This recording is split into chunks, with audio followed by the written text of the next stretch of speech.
106.1 FM. You are here in the studio today with Eddie and Nani and Leah and our special guest, Davion. How's everyone doing today?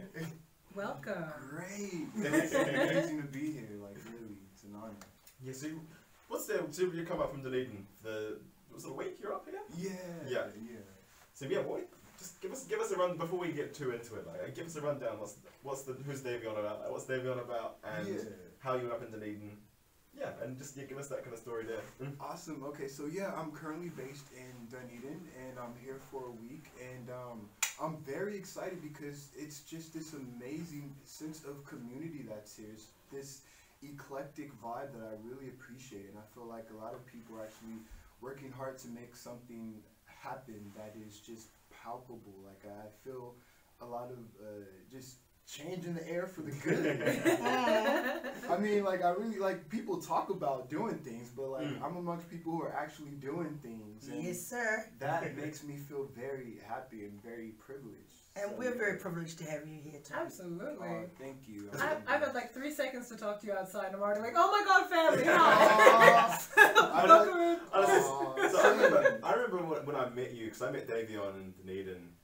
Great, it's actually fantastic. Another person from Dunedin, like we had TJ Zimba on. Oh yeah. Yeah, so we had him on. I was great. I'm like, yes, someone from Dunedin. Yeah. But so I met Davion. It would have been in 2020. It must have been after lockdown. I was walking through the Octagon, and I saw this like black man, like immaculately dressed. And it's just it's like the styliest guy, and I was like, no, like, I again, like, because it's Dunedin, like, you kind of recognize most of the black people around. Yeah. And I was like, no, I don't think I know him. Yeah. Like, so I was like, yo, are you here on like a cruise ship or something? Yeah. Like, and you're like, no, I've just moved here. I'm just like, oh, yo, and then it's been good. Like, so that's how I met Davion. Yeah. No, I remember that day. I remember seeing you. So yeah, I remember meeting you then, and I was like, oh my god, not only is this guy pretty chilled and pretty cool, but I was like, okay, he's welcoming me, because I've noticed when you're black in a certain area, you have two situations that can happen. Either they welcome you with love, or there's like this weird sort of like, Oh, yes. Like, it's almost that thing. Oh my I don't God. know you. I feel like I know everyone I need to know. Like, Yeah. It's the no new friends thing. Yeah, exactly. Yeah, like, yeah. That's so real. Like, I think the funny thing is, I've said this in our community. Like, we will judge you like that. Yep. And to be honest, I'm really fair. I love it when they're just like, I'm not gonna vibe with you. I'm like, thank you for letting me know right up front. Like, thank you for just like I'm not gonna waste my time chasing your tail. Like, you're just like, no, doors closed. Yeah. So I do not resent that, but I will say it always stings a little. If somebody's like, I want a hug, yay! No, it's amazing because then you see that person like chooses love and embracing you, and I'm like, oh, and I just arrived there, so I was like, this is a good omen, God. Yeah. This is gonna be great. So yeah. So how has the rest of the kind of time in Dunedin been? So, because what do you? Because you're in health. Yeah. So right now, I'm dementia support worker and studying dementia. Wow. Yeah. Yeah, what's that? Oh, Keto will go right for that one. Yeah, it's different. So, our friend here is another person who has lost an immense amount of weight. Yeah. A beautiful fitness journey. Like, oh my god, I like to want to put like flowers like on your fitness journey and like sparkle. I respect your body, but holy crap, your mind. Like, I can't look at you and not think that brain, that discipline, that focus. You know, like, that's amazing. I appreciate that. You know, it's interesting rolls into bank rolls. Yeah. And every single December is like a obstacle course of delicious food from people who love you, right? Oh my god. Like you doing like judo blocks and chops, just trying to like block away every cookie coming at like, you. Boom, bing, yeah, right. Like fried chicken coming at you like jerkin, right? Yep. Get away from me, carbohydrates. But yeah, and just appreciating that journey and realizing, like, with all the good and the bad with my body, I look at that as a testimony. Getting back to what you're saying about like the mind and the body. Yeah. The body's cool and all that, but it's all about the willpower. And I feel like inspired by that. Yeah. Yeah, we can apply that to anything in life. Oh, and I think you're probably the first person I've ever met who's a member of the Black community who's also made that journey. So for me, this is like a star moment where I'm like, oh my gosh, yay, congratulations! It's so good for the mental health. It is insane.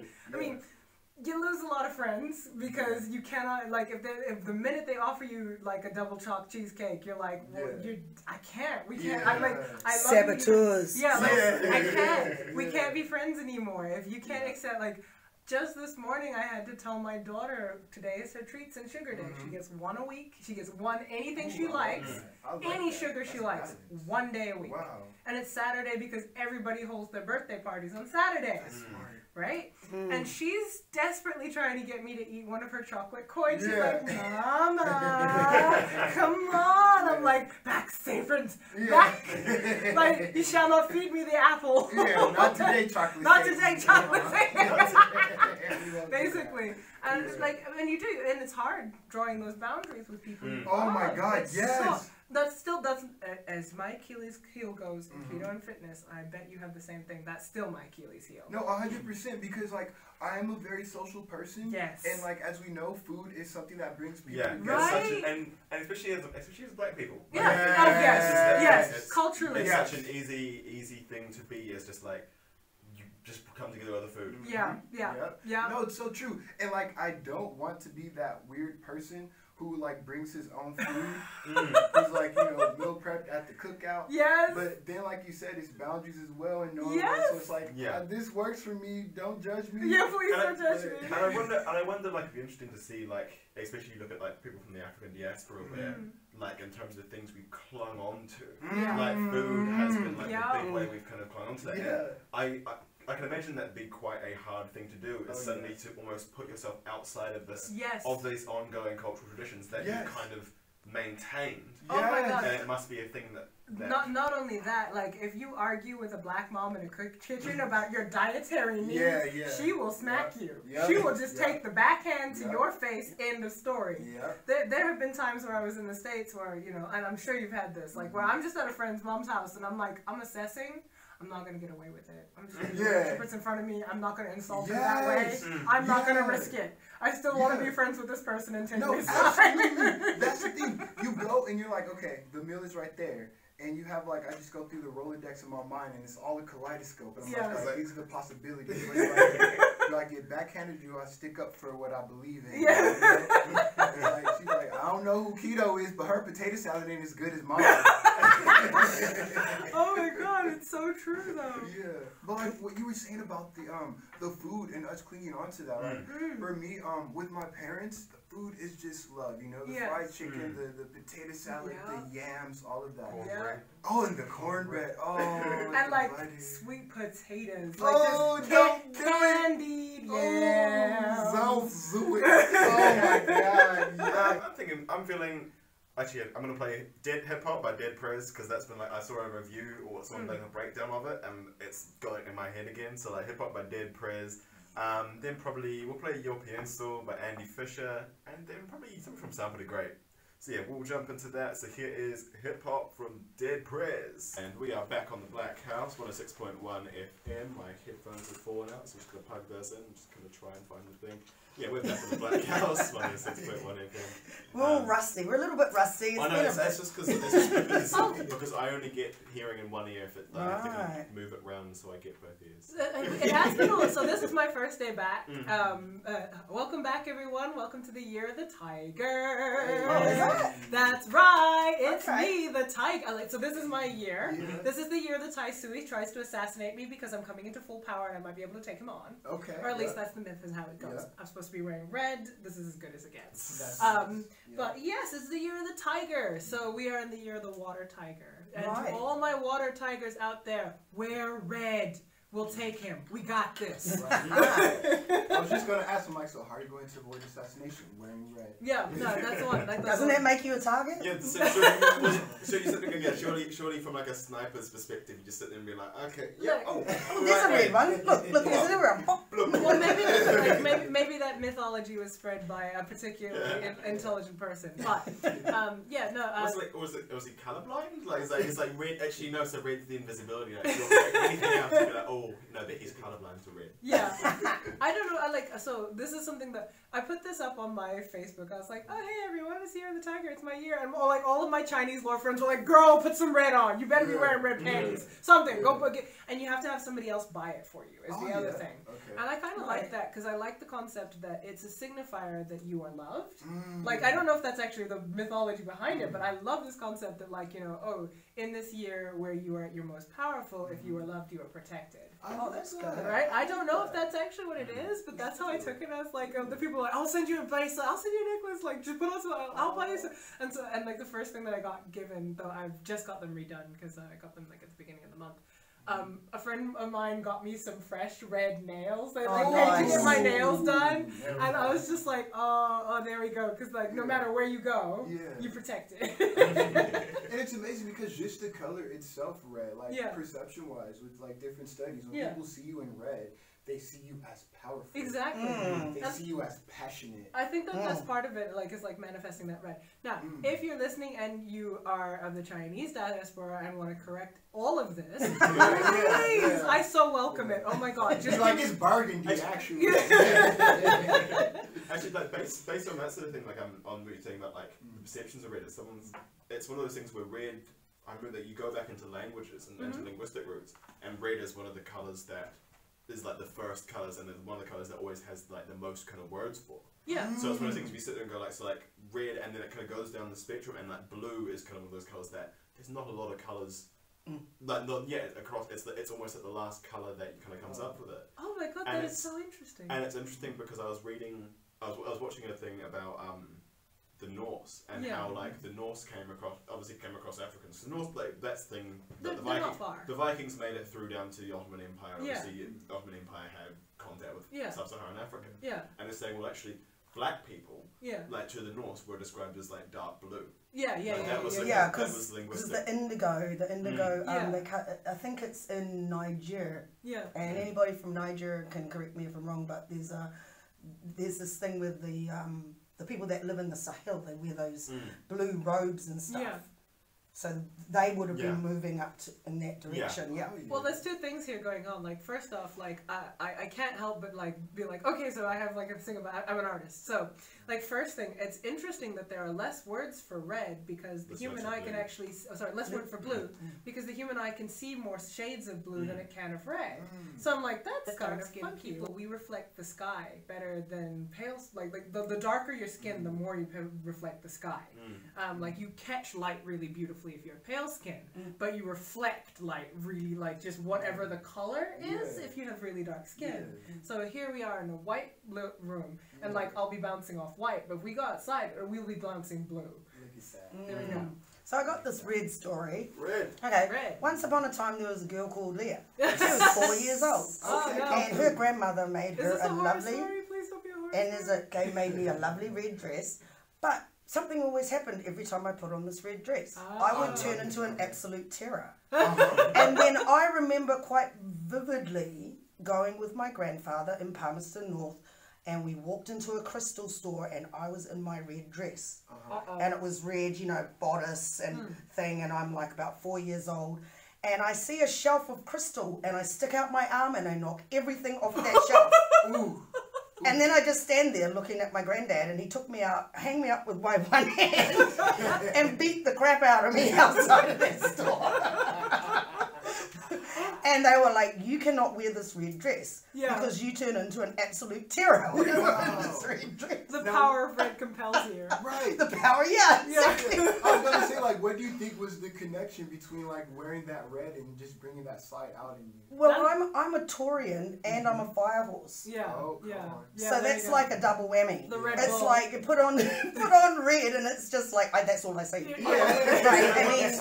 I mean, like, I know there was something else, and I'm wearing red, and I don't know what it was that was red, but it wasn't that red dress, and I decided to be a pirate, and we went down to the creek, and we built a raft, and me and my cousins were sailing down the creek, and I just said, I'm never going home. I'm not going home. We're going to sea, guys. I wanted to take it out of like I guess like you said, like a Taurian and a fire horse, but I wonder like if there's any from like Tanzanian kind of from Tanzanian culture, if there's any kind of like I wonder like if it's one of those things that, and I guess I find interesting with like obviously looking at the zodiac and like actually, while we're here, while we've got you, what's your star sign? What's your star sign? Okay. So like, I'm really into this, guys. So. Yeah, I know. I was like, I'm so into it. So I'm giving you like my birth chart. Oh, there we go. My sun is in Pisces. My moon is in Pisces. Oh, there we go. Very spiritual, all that good stuff. Yeah. But I have a stellium in Capricorn, so the whole ambitious thing and work ethic. And my rising Capricorn. sign. Oh yes. Yes. Okay, I love that. And my rising sign is Gemini, so I'm crazy. Oh, good. I'm Good. crazy. Welcome to the family. Yeah. What about you? What's yours? I'm just a Taurus. Eddie? You're just the Taurus. Yeah, I mean, I don't really engage with it much. I feel like I kind of gave up on it when I was in Brazil, and like because Brazil takes their like horoscopes very, very serious. Oh, do they? And and then I was talking to a girl, and it was one of those ones where I was like at like a party with this girl, and it was kind of going well, just feeling each other, and then she was like, "What's your star sign?" And then she just like the look that she gave when I was like, "I'm a Taurus," and she's like gave me a look and just walked off. Oh my God!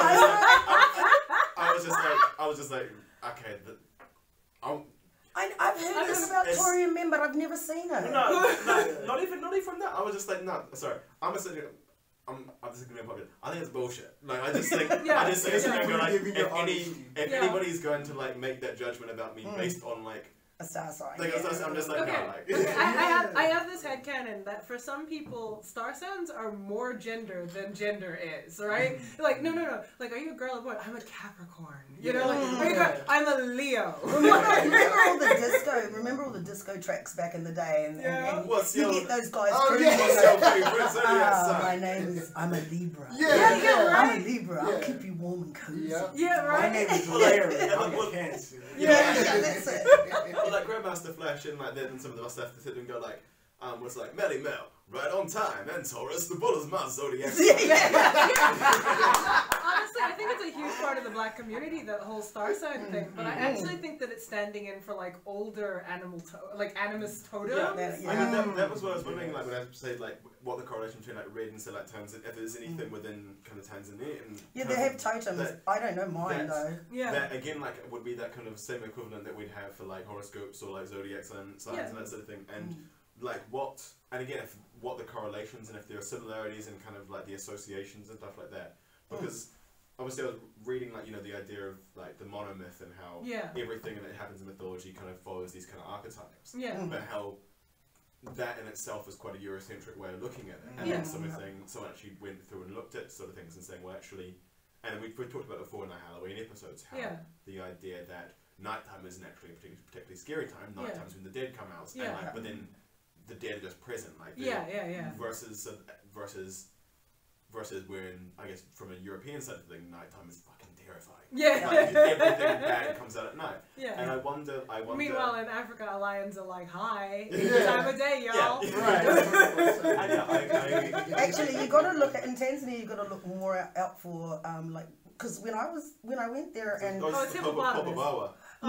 Well, there was that. Yeah. There was the Popo Bawa. What's the Popo Bawa? The Popo Bawa, it's a demon that comes and kind of rapes you while you're asleep. Oh, okay. The big R. And then, the big R. Yeah.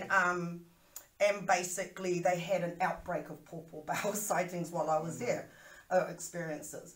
But then when I spoke to my sister, I said, look, this is all sounding like, okay, if you were having, if there was some sort of inappropriate behaviour going on in your family, and say an uncle was molesting a child in the family, would or a young person, right? Would they say? Would you, if it was you, would you say? Would you tell the truth? Yeah, would you tell the truth, or would you say it's a Popo Bawa? And she just looked at me and went, "No, it's Popo Bawa." Yeah. So I mean, without even giving it a second. She didn't even give it a second thought. Yeah. But yeah, what were you saying before about totems or something? I wonder like how the and so color associations and stuff like that. How that operates outside of necessarily like a Eurasian model potentially. Yeah. Like how that operates even if it's say like the monomyth and that kind of structures work from a European and Asian kind of context. Yeah, I mean, like. But then how does that work when you take it outside of that and suddenly you're in Africa, and then so what do the colour associations mean there? Well, I know the people that I saw wearing a lot of red there were of course Maasai, because a lot of their cloths and clothings and wraps and whatnot are red and a red tartan. Yeah. But because Davion, because we were talking about like I guess the African spirituality side of things, and like especially from the Nigerian standpoint, and like have you kind of do you have anything that you kind of thought of that would kind of help us on that kind of point?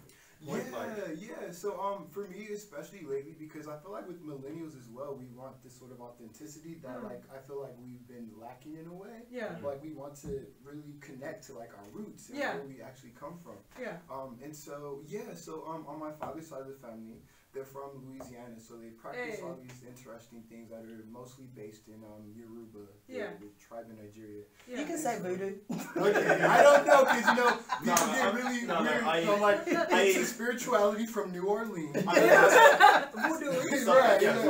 Voodoo, which comes from voodoo, which exactly. The homie for spirit and all that, and like which is like. So somewhat controversial even in its home of origin because of the strong Christian roots. Yes. But look, if we can translate what we need from our old cultures and bring it here, let's just bring it. Exactly. Like there's so much power in knowing where you come from, and you can align with that energy. You know what's special about you, what you can tap into, and just wanting to like feel a part of something, because Christianity is great. That's cool. That's nice. And it's also been used to like justify crusades and terrible things. Yeah. So like it's sort of worth remembering that no matter which religion you practice, to practice it with like in bad faith, no matter which one. No matter which one you pick, and you can pick your culture of origin and practice it in good faith. Yeah, because so many people, they take it in bad context. It's like, okay, you think of these curses and spells and all these bad things. Like, you have good people, you have bad people. You have good Christians, you have bad Christians. You have all sorts. It's what you're going to use it. Yeah, it's your intentionality. And I think the big thing that people do need to realize when something like voodoo is that, like, the negative associations of voodoo are because of largely either from the French or the Americans. Yes. Because the French, because voodoo was an integral part of the Haitian Revolution.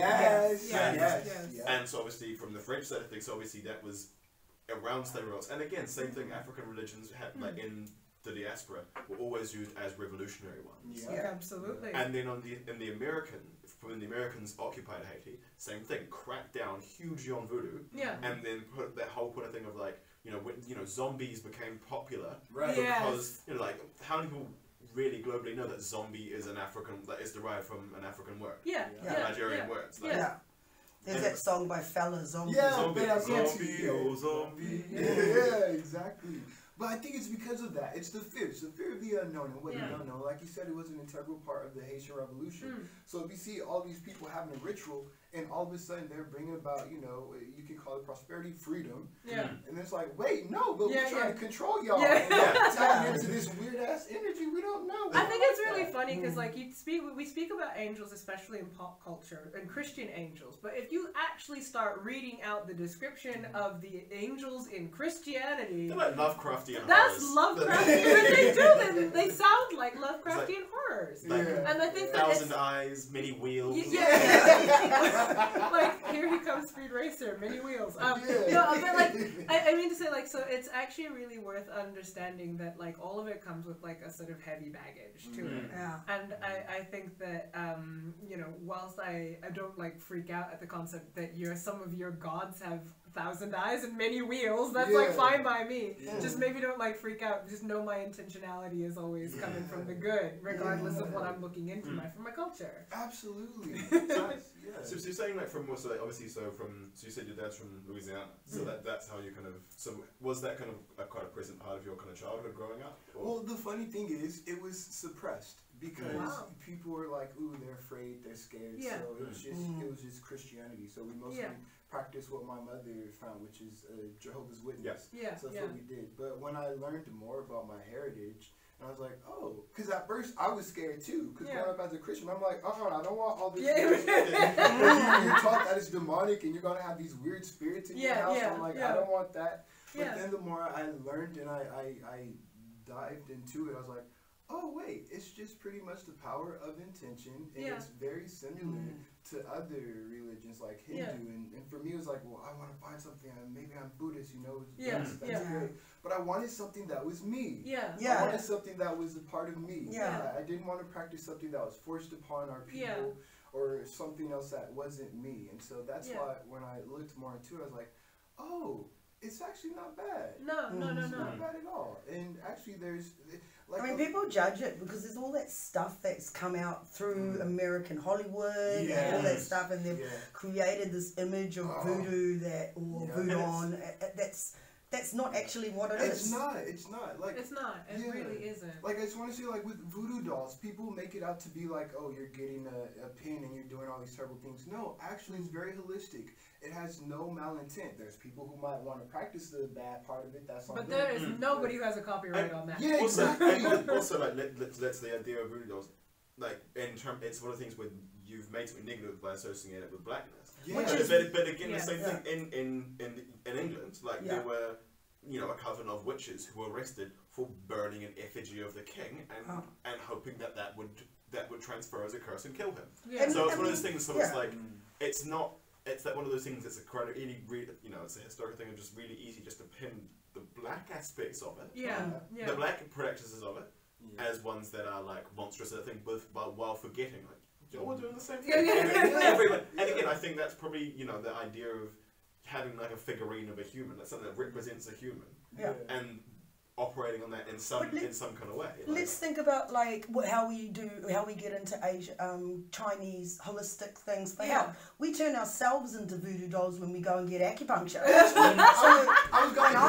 I've been getting that's that all the the origin time. of it. I was going to hit on that. It's pretty much just acupuncture. If you feel a certain way in a certain part of your body, they acknowledge that it's right there, and they're like, oh, "We need to do this. We need to heal this in whatever way." So that's pretty much it. It's acupuncture. And the funny thing is that the psychosomatic effect of actually having an effigy of yourself and being able to interact with that and externalizing some of the things of yourself and the things that you're struggling with, there is a term in psychology called an interject. If you, so he's already on to it. Interjects, sympathetic magic. And interjects, and they are just observably real. You had I'm seeing you, especially since I'm in the room, but as soon as we vanish, I can still pull up your face. But you're not there. And that's your interject, because I'm internalizing you. And the thing is, like, I think one of the things that bad magic really is when you put when you get, whether you put it intentionally or not, you get a negative interject of somebody in your head who's pulling some strings and doing some bad magic. And I actually think one of the things about voodoo is the ability to be like, all right, with or without this person's consent, I'm pulling their interject out, I'm sticking it here and being like, let's talk. What's up? Why are you doing some weird shaking like in my head? I need to talk to you. Get them beef tongues, man. Throw them nails in there. And you know what's up. Exactly. And you start working with the interjects of the people who are in your head. Like, I've had to do this so much, especially with family and old friends, where I actually have to separate and be like, there's the real you, and then there's the version of you in my head. And I'm going to love the real you no matter what we've been through, but this version of you in my head, we got to talk. Whatever I'm carrying, whatever bad juju magic is here, it's over. Alright, sweet. Bit more music? Yeah. Right, so we have Maggie and Stardog from Western. Western is my favourite group from the UK. There's like three of them, and they are just fantastic. Like, one of them it's his actual singing voice, and it's like one of the ones you just like, oh my god, it's magic. Then we're gonna have Differentology from Bungie Garland. I'm just feeling like it's a hot day. I'm feeling summery. I need some soca. And after that, we're gonna go Summer Yamuthi from Black Diamond. Right, so we'll get into it with Maggie and Stardog. Back on the Blackhouse 106.1 FM. Two tigers in the house. Look at that mane. I know. He must be a lion. Lions have the little mane. He'd have like more hair, right? Like So during the break, we checked in with everybody in terms of their Chinese zodiac, and not only did Eddie not know which sign he was, he did not know this is your year. Just tigers in the house. Every year is my year. I like that. Every year. It's tiger season. I don't need to wait on a cycle for it to come back around to me. No, I'm on my own time. Enjoy the synchronicity. We got two tigers and two horses. Two tigers, two horses. Who's the other horse? I'm a horse. Oh, you're a horse. There we go. There you Boom. go. There we go. So Enjoy this. compatible. Taurus, Pisces, There it is. Taurus. Capricorn. Yeah. There we go. Oh. There we go. Now we just gotta have the disco song to go with it all.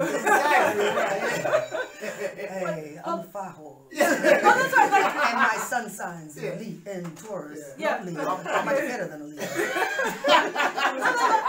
I love this. I love this because like, we got two fires in the house. It's just weird. Like I was just listening to like 90s hip hop, and again R&B and hip hop, and it's like, yo, what's your name? What's your sign? I'm just like, how did that ever work? Like I just sit in the back of my head, just like, right. It was the 70s, man. Like it showed that you were a sensitive new age guy, and it was better than "Are you drunk enough to right now?" Yeah, but no. That's cap, because you sit and go like, then the moment anyone knows, like that's just like a cheat code. It's like, yo, it's like. But they didn't know that. See, look, It's a kind of cheat code. Like every time I heard the Libra, I'm like, ew. Yeah. I'm interested in that Libra guy. No. Well, it's the funny thing is that like literally, the longest relationship I've ever had was with an Aries, and that's not supposed to happen because I'm a Capricorn. So that's why I'm like, no. I think you have your star sign, and I had a perfectly fine marriage. It was lovely. Until it wasn't. But, so maybe that was star signs kicking in. But I actually think that it's more like a fun party game. Maybe just things didn't work. Yeah, it's a fun party game. Maybe it's just things didn't work out because it didn't work out. Okay, look. I'm going to put it like this. Gender is an illusion, star signs an illusion, we're all having fun with it, let me have this. Yeah, true. I love that. I think it's too... Yeah, go on. While we're on the topic of dating... We have 1 minute, by the way. While we're on the topic of dating... When are we going to start up the black dating situation here in New Zealand? Because somebody's already offered to make the program up. Oh my god. Okay, surely we speed run it. We do like a speed dating. Oh my god. The Blackhouse presents speed dating. Speed dating. And then we like build from there. Be like, okay, cool. You get 30 seconds. You get 60 seconds. I was literally just watching that speed dating show on Netflix, so we just do the New Zealand Blackhouse version of that. Boom. Yeah. Perfect. I hope Nathan's listening because he's got some ideas. I said, so long as I get my 5%, Nathan. Excellent, Davion. Thank you so much for coming in. It's been so good having you up and wanting to actually come and catch up and stuff. I'm so happy to be here. Alright, so this has been the Blackhouse Crew on 106.1 FM, Wellington Access Radio, and we'll catch you guys all next week. Have a good weekend, enjoy the sun, don't get too drunk. Peace! Peace. Bye.